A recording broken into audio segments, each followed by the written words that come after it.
Welcome on into episode 8 of the UMary Coaches Show. I'm Dan Daugherty, the voice of the Marauders, and this week we are talking to the head coach of the UMary women's basketball program, Rick Neumann.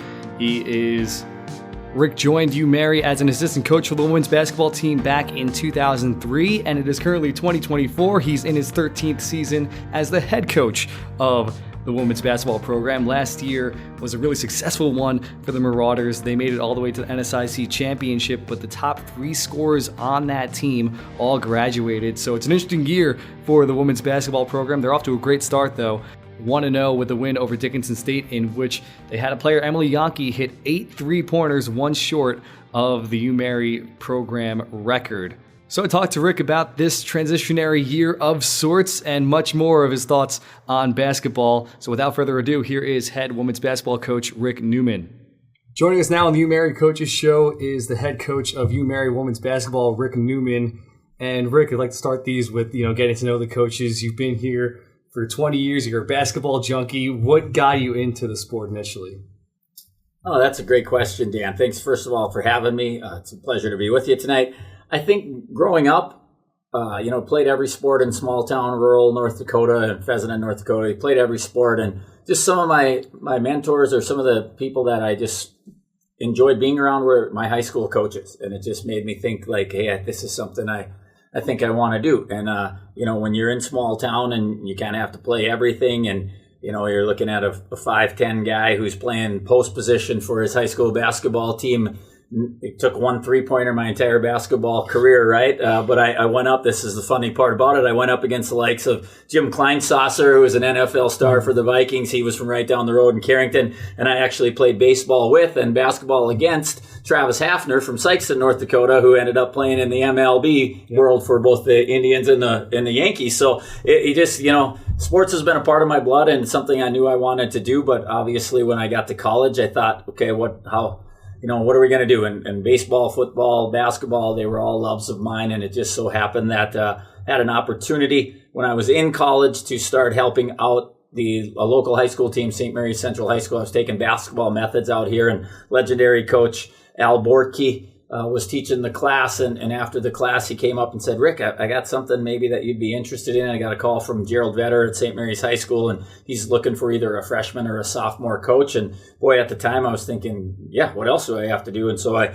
got a hold of Gerald and went in and visited with him, and we kind of talked about options. And he said, if you work with the sophomores, you'll be able to spend more time with the JV varsity. And it just took off from there. And so I would have been happy. I coached every sport when I was a high school teacher as well. But basketball just kind of kept coming to the forefront as that opportunity to kind of advance my career the quickest. Mm-hmm. And you coached for a couple of years at the high school level. Then you went to here at UMary to be an assistant coach. How important were those assistant coach years to get used to the college game? Oh, absolutely. I think, especially for a guy that didn't play college basketball, I think it was important to see the work that goes into it and just having that be the full-time job. And I'm very thankful to Fred Fridley, great friend of mine still today, but we had 9 fantastic years here. He got the job late in the spring and, just weren't a lot of options. He got a hold of me in the summer.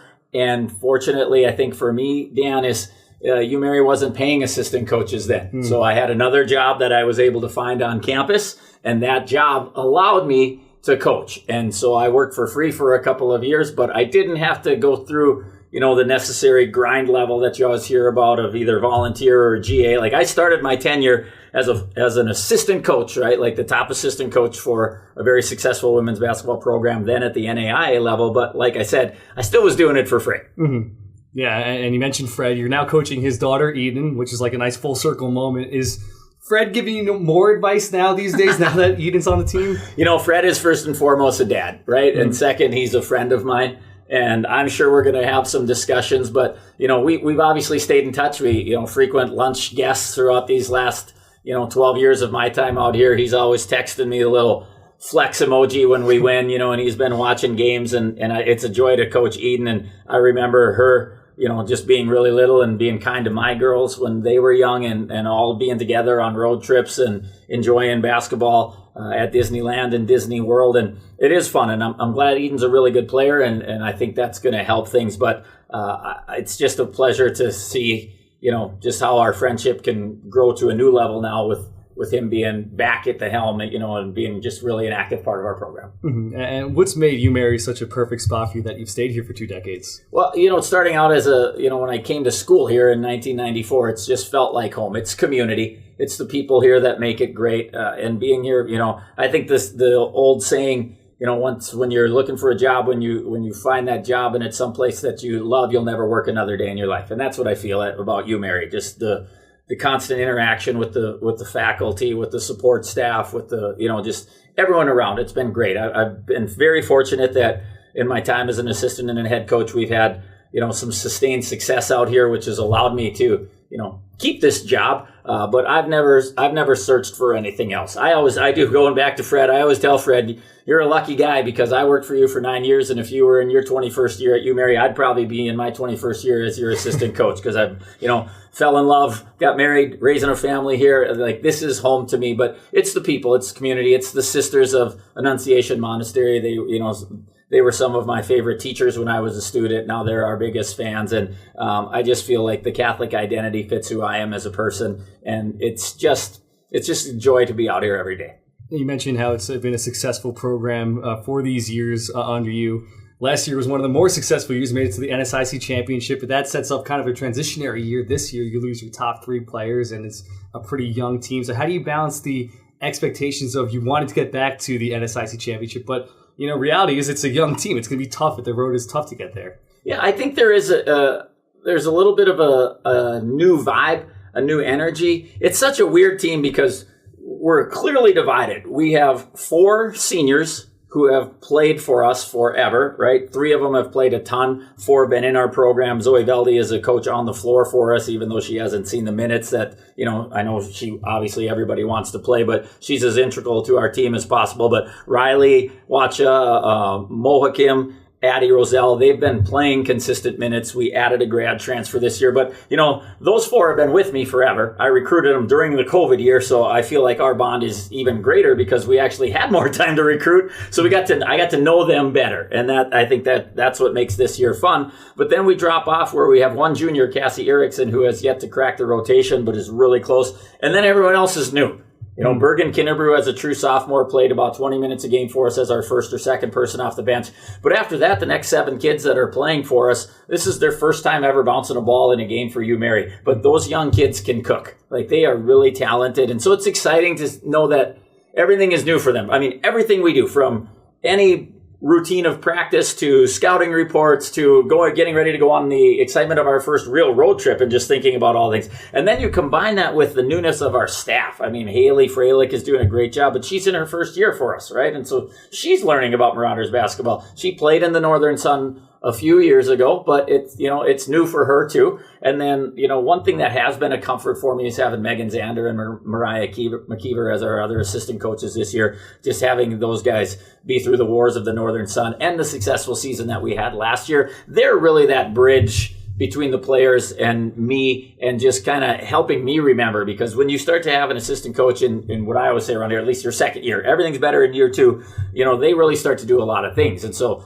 as I get older, Dan, just turned 49, the memory's not quite as good. So you take some things for granted when you have to start over as really back to being, the head coach. And so it's an excitement, but I do think our girls are competitive enough and they're just ornery enough to realize that, hey, just because we lost, graduated some really talented kids, there's no reason we can't sustain the success that we've had. I mean, we've won 22 games in, 2 of the last 4 years out here. And our program's at a really good place right now, but there's more to do. And outgoing AD Cooper Jones, he told me last year after season, hey, you've just set a new floor for your squad, right? Like, these are the expectations we have for your program. And I'm very thankful to work at a place that has high expectations for our program and provides us the resources that we need to be successful. And I'm thankful that I'm coaching a bunch of young women that want to be pushed and challenged and get out there and prove people wrong as far as where we were picked in the preseason as well. Yeah, for sure. And, I wanted to ask you about Mariah and Megan sticking around and being your assistant coaches now. What does that mean to you to have, players that want to be here still after their playing days are over? Well, to me, the first thing that stands out is that shows that we have a good relationship. And the second thing along with that relationship piece is that they had a positive experience and now they want to get back and they want to give back to our players. And I do feel like I did have a little moment of weakness with them in the office one day where I kind of teared up a little bit and let them know like how proud I was to have them back as working with our staff. I know when I was an assistant, we had 2 different young women that had played in our program that stuck around in G8. And it's more special because it's Marauders now leading Marauders. And to me, that's exciting. And if we could do that all the time, I think that's great. It's fun don't get me wrong, it's fun to get new ideas from people that have been other places. But when you know that the person next to you is bleeding blue, as we say around here as well, I think you have a chance to have a special staff and a special team. And that's what I get with having those 2 around. Plus now they get to see a different side of me. I get to see a little different side of them. We get to become, true friends and not as much of coach-player relationships. So I enjoy getting to know them on a new level as well. And on a similar note, you mentioned the graduate transfer, Ava Andrade, who joined the team this year from Valpo. How important was that with the experience gap that you mentioned on the roster to get a grad transfer who can slot in right away and have that experience that she can teach the others? Yes, it's really important. I think it's such a unique story about how she got here from right outside of Chicago. Played and started at Valpo for the last 3 years. Just a great kid. But I was actually recruiting a teammate of hers at Valpo who's in the transfer portal. That young lady I recruited in high school, and she visited here. We got in touch. I told her, hey, Jada, I appreciate you coming out, but I'm really looking to add some pieces to our point guard room. We knew we were going to have Zoe Valdi back, but that was about it. Eden Fridley had played the point guard in high school for a couple of years, but as a senior, moved off the ball. So, you're asking a lot for a true freshman to be a point guard. So I said, I'd love to help you out, but I need a point guard. And she goes, well, hey, I respect that. And, if it doesn't work out for me, you should recruit my roommate, one of my best friends. She's a point guard. She's in the transfer portal. And so long story short, we got connected. And over the course of the summer, she decided to come out here. And again, how the world works, I thought we were getting an opportunity for someone to come in and compete for the starting point guard spot. And we ended up getting a wing out of it in Ava, and Eden came in and clearly won the point guard job in the preseason. So it worked, but they're, collectively they're both really good on ball. Their defensive abilities are what separates them from everybody else. But Ava brings, again, yeah, you're right, just someone who played college basketball and played it at a high level. And so she understands what it takes to be successful. And I think how you said it is great, Dan. She's just a bridge to these younger girls that are going to be really good, but they might not quite be ready. They'll be better in January than they are in November, and Ava, is able to fill that need, and just, again, by example, like getting into the gym. When she moved out here this summer, she was in the gym the first 5 days she was out here. I saw her every day when I'd come to work, right? And so just that, what does it take to be successful at the college level? She's able to share that with these young girls. Mm-hmm. And on the topic of recruiting, one of your commits this year is from the Netherlands, which, I looked through all the rosters, hadn't seen a European commit in the past, and I know Minot State recruited a lot overseas in recent years. So what was that experience like, getting a commit from the Netherlands to come here to UMary? Well, really exciting, and that just is one of those, I know a guy who knows a guy who knows a guy. And reached out through these channels about, hey, here's a young lady that's looking to come to school in this overseas. She's got a few Division I offers. Here's some film. What do you think? And, watched the film and enjoyed it, and then got a hold of the guy. And next thing you know, we're on a Zoom with Senna and her family. And it's just one of those things that actually moved very quickly, Dan. Very quickly. This was a 3-week process prior to signing day, a couple of Zooms, making sure we, checked all the boxes with her being eligible to come over and all of those things, and it just worked out. And again, you never know. A lot of times, I had a good conversation with a Division I friend of mine who has coached a lot of international players, and he gave me some advice about it oftentimes takes a year to get acclimated, but post players can sometimes be ready to play a little earlier than perimeter players because there's maybe less they need to know, even though there's a physical component to playing in the post. But with recruits, you never know if they're going to be ready to go right away. But I know Senna's very talented, plays for their U18 national team, plays in a pretty good club league over there. So she kind of, again, is someone that I think has an extreme high upside. And with us losing 2 senior post players this year, that was an emphasis in the recruiting class, was try to bring in some depth there as well. And in general, basketball seems like a sport where, a lot of these players that you're bringing in, they were the number one option on their high school teams. And that changes once they get to the college level. So how do you as a coach, get these players used to that and change in their role on the court? I think, Dan, that's a very key statement, simply because just about every college coach will tell you, in the country will tell you, they recruit offense first. And then we're all stubborn enough to think we can teach defense, right?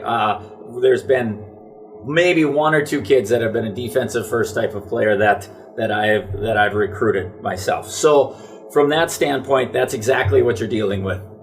Almost to a woman, everybody you get is the number one option off of those teams. Sometimes you might be, the number two. For us, we have two young ladies from Bismarck Century. They also played with Logan Nisley, who's playing out at the University of Nebraska. So that team was loaded, had three college, very good, talented college players on their program. But by and large, that is the scenario. So I think from day one, you just have to establish through your culture and the environment that you want to have as a team, the concept of sharing the basketball, of spacing, of working together. I think you sit down with each player and identify great shots for them. And you're always just preaching it. You're always preaching through film, through discussion. And, a lot of times at the end of the day, young ladies, they want to win. And so they realize like, I'm playing with a lot of other good players right now too. So I don't necessarily have to force as much or do as much. And then, so that's that part. And then on the other end, sometimes a big challenge is now these girls have to guard, because you can look and say, hey, yeah, I get it at, XYZ high school. Your coach is probably like, hey, we can't have you in foul trouble because you need to get 25 a game for us. Well, here, we've got an army of people. So if you don't guard, you don't play. So I think sometimes it's almost as daunting on the defensive side to teach your principals and get them to buy into guarding on that end, just because they maybe haven't been asked to do that because that's not what their coach needed. No fault to the coach. And then you get some players that have just, really been coached well and maybe, again, played with a few more talented players, and the well-rounded ones usually have the chance to get on the floor first. Yeah, and women's basketball now is more popular than it's been in my lifetime at this point. So have you felt the effects of that in this program, or expecting to feel the effects down the road? Well, I think at the University of Mary, we're fortunate that we've always been playing in front of big crowds. Big part of that is having so many North Dakota players over the years and having those players be some of our best players. That brings a local flair to the crowd. People come out because they're like, I watched them play in the West Region, watch them play in the state tournament. I want to come out and see these young ladies continue their college. You have more opportunities for family to come as well and friends to come watch them. So we've been fortunate to play in front of great crowds. We've had graduate assistants from other schools who said, man, we love that UMary trip because we knew we were going to play in front of people. So I have to tell my girls, we expect to have a home court advantage, but other teams in the league enjoy coming here because they know they're going to play in front of fans. But we felt it in our camps, the explosion really, even in our middle school overnight camp since COVID. And I think that aligns greatly with the Caitlin Clark phenomenon and just women's basketball, the growth of that. So I think we felt that. I've felt it at my house. I mean, I've got a fourth grade son, and when he's out there hitting logo shots and step backs, he goes, Caitlin Clark now, right? So I mean, it's great for the game. It's great for our young women to finally be recognized for the talents that they have and the hard work that they've put into this. So I think it has been great. I'm in love with the support we've had, but it's great to see that grow even more. And a couple of just straight basketball questions before I let you go. There's been a push in, basketball, professional basketball these days, to just shoot threes, and for efficiency's sake, just to shoot threes. What's your take on that, and where does that play in how you coach? Well, we're certainly an information-driven program. We contract out with a few different software companies that help us identify areas analytically we can grow. I think it's been something I really value. I'm an information junkie, and so I have to try to differentiate how much I tell the players or I tell my staff to tell the players. Yeah, I was doing some of this analytics. I didn't invent it, everybody, but when I read Dean Oliver's Basketball on Paper, before all these numbers were readily available, I was keeping track of all Northern Sun stats and working on this and kind of formulating some of my own opinions, and a lot of them have been proven to be where the game has gone, and that's great. It's been a part of our offense to try to get the best shot from either at the rim or three, but the hard part for us is, Dan, as we always say, hey, if we did have an old school website, it would be www.wethrowitintothepost.com. We've buttered our bread at UMary with great post play, especially still in the women's game. I think if free throws and layups win you a lot of games, and they can help you get better 3-point shots. So we never want to discourage the open, stand still, catch and shoot three for sure. We do shoot a bunch of them when we can. We'll probably shoot a lot with this team. But if you look at the history of our All-Americans, all-conference players, the 2 players of the year that we have coached out here in the D2 era, the players of the year that we had in the NAI era, the vast majority of them have been post players. So sometimes it is interesting. Have we tilted too far where the 3-pointer is so much overvalued now where the 2? There's a lot of research out there on there. We're getting close to that tipping point. But, fans love to see 3-pointers. They love to see dunks. We can't supply the dunks, so we'll try to supply the 3-pointers as much as we can.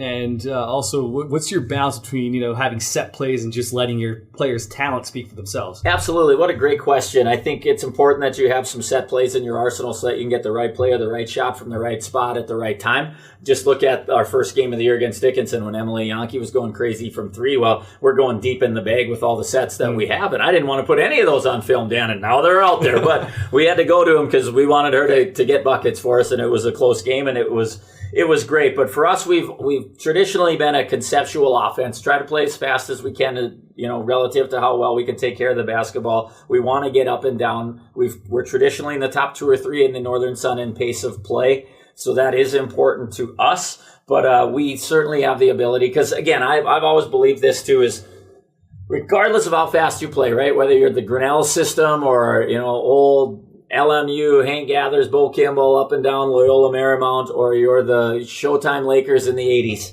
At the end of the day, NCAA basketball tournaments are won in the last 3 minutes, and those last 3 minutes invariably are someone's got to get the right ball or get the ball to the right person. That usually comes via an action, a trigger, or a set play. So if you don't have them, if you can't run them, if you can't execute, if you can't win in a slow pace, you can't win a championship. So we really straddle that line. But I would say what we try to do, Dan, is almost like a football thing, where we might have multiple formations, but we're running the same play. We're running the same action. So we can run a same concept, just as universally known terms, some type of screen the screener. We can be able to run that out of a box set or a 1-4 or a horns look, a 5-out look, like whatever it might be. But that's how we try to keep it a little bit simple. And then for us, another thing we do would be to add a little wrinkle of we call it a check call. So if we have a play that is 3, well, then we might have a play that is 3 check, where it might just be one person's in a different spot, or maybe we set one different type of screen. And so it's easy to remember and recall, and it doesn't feel like it's a brand new set play. So it's important for us, but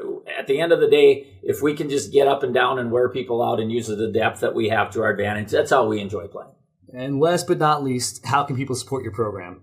Well, there's a couple ways. Number one, we always talk about this. The parish I belong to in town always talks about time, talent, and treasure. And that's what I think when I'm talking to boosters or to friends of the program. I mean, number one is your time. Come out and watch these young ladies. They work really hard. They deserve to play in front of big crowds. We're going to provide an entertaining product, but come out and watch them. Or if you want to donate some time and have people over to a meal or something like that, we're welcome to. We're excited about coming in and being a part of people's lives. But if there's a certain talent that you have that you can share with us, we'd love to hear about it. We're always bringing in people from the community to talk about life lessons. We call them Marauders Mondays. Can we have a different speaker come in and talk about a different topic? So, we've had investment bankers. We've, had housing people looking when you're going to looking for your first house or renting, the differences there. So we're always looking to educate our young women. So if you have a particular talent that you think would be worth sharing, we'd love to hear about it. And then finally, treasure. And for some people that, that's different, but if it's monetary, join the Armada. We're trying to raise the level of all of our sports and have a nationally competitive athletic department, and we need your help. So if you're willing to support us, you can donate to UMary Women's Basketball, and we can offset some budget items. You can join the Armada, get some perks there, and help support scholar athletes all across our campus through this drive to increase scholarship. So those, I think, are the most important ways. But, when in doubt, drop a couple bucks in the, concession stand, buy a ticket, come on out and watch some entertaining basketball. Awesome. That's great, Rick. And thank you for the time, and best of luck on your first road trip. Thanks, Dan. This was a lot of fun. Appreciate it. Big thanks to Rick Neumann for joining the UMary Coaches Show this week, and best of luck against Northern State tomorrow in his first road game of the season. Tune in every Wednesday for a new episode of the UMary Coaches Show. You can find the social media links where the episodes are posted at goumary.com. Thanks for tuning in, and go Marauders.